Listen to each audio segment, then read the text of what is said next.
Představte si místo na cyklostezce, kde vás ráno probudí klid, zpěv ptáků a výhled do zeleně. Místo, kde si děti mohou bezpečně hrát na zahradě a vy si po práci užijete zasloužený odpočinek.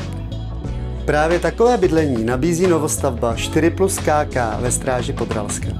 Už při příjezdu vás zaujme klidná rezidenční lokalita, tvořená převážně novými rodinnými domy. Žádný ruch velkoměsta, jen příjemné prostředí, dostatek soukromí a příroda doslova na dosah. Dispozice 4+ KK nabízí dostatek místa pro rodinu i práci z domova.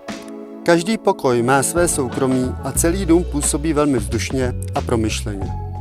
O pohodlí i nízké provozní náklady se stará tepelné čerpadlo, díky kterému je bydlení nejen komfortní, ale také ekonomické.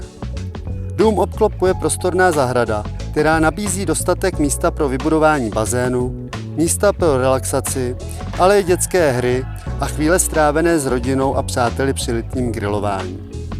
K domu přiléhá přístřešek pro parkování 2 aut a garáž na zahradní techniku, kola nebo další 2 auta. Pokud hledáte moderní dům bez nutnosti dalších investic v lokalitě, kde budete mít klid, soukromí i přírodu na dosah, věřím, že právě tady se budete cítit jako doma.